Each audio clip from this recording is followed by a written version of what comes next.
las cuestiones económicas, las enormes desigualdades entre los hombres, era un punto capital. Después, con el paso de los años, este problema como preocupación teórica fue pasando a segundo lugar y en alguna medida quedando por el camino. En las últimas 2 décadas o 3, a la luz de un desarrollo espectacular de los últimos 30 años de la economía mundial, volvió a aparecer como problema capital el problema de la aguda desigualdad, porque es notorio que la economía ha crecido en el mundo, pero mucho más ha crecido la concentración de la riqueza. Pequeño país el nuestro no puede escapar a los vaivenes sociales y a las corrientes de pensamiento que se sacuden en el mundo contemporáneo. Y hay una visión meritocrática de la historia humana que considera que la desigualdad es un problema capital a respetar, tolerar y conceder permanentemente si no se quiere detener el crecimiento de la economía. Y que es fundamental para que la propia economía pueda crecer partiendo de la base de que aquellos sectores de más altos ingresos van a ser la fuente de la cual va a surgir la inversión para seguir haciendo crecer y desarrollar la economía, y que ello va a favorecer a todo el resto de la sociedad con la famosa teoría del derrame.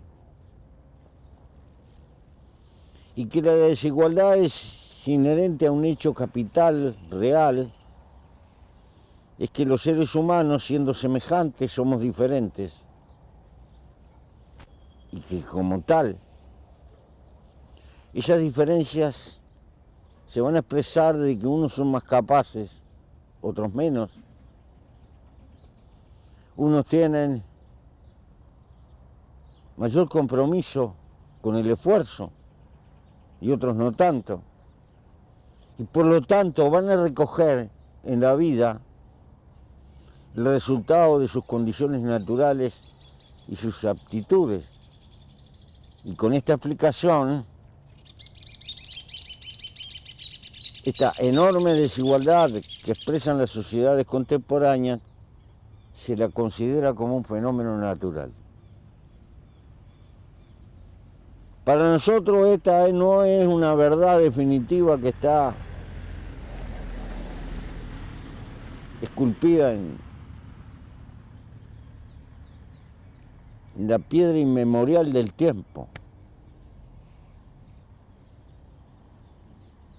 Puede haber mala distribución que afecte la economía, pero puede haber también distribución que ayude a la propia economía porque fortalece la demanda. No vemos contradictorio la eficaz distribución y por lo tanto una mitigación de las desigualdades en la globalidad de los ingresos. Y esta discusión es un fenómeno capital. Quienes dicen que se fueron las ideologías no entienden un carajo lo que es el mundo contemporáneo. Acá hay visiones contrapuestas, totalmente contrapuestas. Y cada cual elegirá el camino que le parezca más razonable. Pero estas son concepciones. El mundo vivió en la posguerra 30 o 40 años de relativa buena distribución en el área central del mundo. Y esa fue la condición de lo que se llamó el estado de bienestar, que se desarrolló en Europa después de la guerra. Pero eso fue posible, en mi humilde opinión,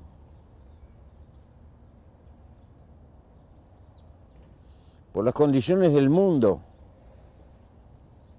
porque había un peligro latente en el peso de la Unión Soviética y el peligro de su avance político, y entonces el área industrial, comercial, inteligentemente de Europa, concedió a los trabajadores una serie de prerrogativas que contribuyeron a acrecentar la igualdad en la distribución del ingreso. Y fue un periodo de prosperidad y de crecimiento de la economía para esa zona del mundo. Los impuestos progresivos, en buen romance, que pague más, el que tiene más, no son un invento nuestro. Surgieron hace muchas décadas en Estados Unidos. Y la política de la progresividad impositiva, muy fuerte, se mantuvo en toda Europa hasta 1980 aproximadamente, un poco más. Van a ser las reformas conservadoras las que van a premiar a los maya oro y van a defender teóricamente. Hubo un formidable pensador austríaco que sostuvo esta tesis, que llegó a afirmar, porque consideraba que la libertad económica era el sumo, que en Chile de Pinochet había más libertad que en Europa. Recordemos que el proyecto neoliberal más fuerte que se ensayó en América Latina fue en esa época, utilizando la dictadura de Pinochet. Y esto es una concesión ideológica a los que reniegan de las ideologías.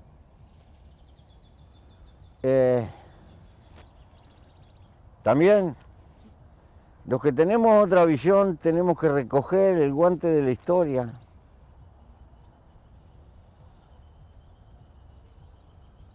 de que no hay ninguna panacea en la administración del Estado y que el Estado tiende a burocratizarse, a ser pesado, poco comprometido con el progreso,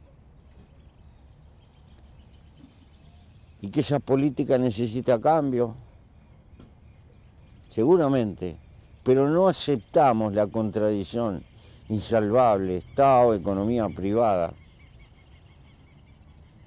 Nos parece que es una discusión que lo único que hace es retrotraernos, y si el Estado tiene defectos, que los tiene, empezar por reconocerlos y trabajar para superarlos. Y el camino no es dadivoso, es formativo. Y ese es un debe que tenemos en nuestras sociedades. Pero tenemos que reconocer que sobre todo en el área emergente del mundo, para apostar a un desarrollo propio, con nuestra propia fuerza, necesitamos estados vigorosos. Y eso es una deuda que tenemos con nuestra sociedad. Porque si esperamos que solo por la vía del mercado, cuando la economía se está haciendo cada vez más transnacional,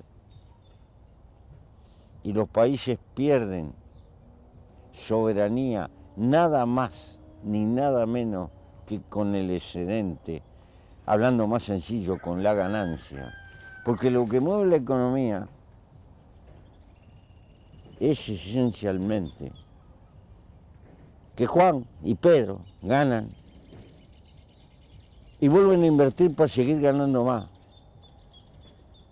Pero la empresa transnacional gana e invierte donde le parece, no necesariamente en tu medio. Este fenómeno es contemporáneo. Y si no tenemos la fuerza de respaldar y defender el capital nacional, que no se escape y que reinvierta con política activa y efectiva, que solamente el Estado puede practicar, nuestro desarrollo esperará para las calendas griegas. Es una visión como la que pueden tener otros.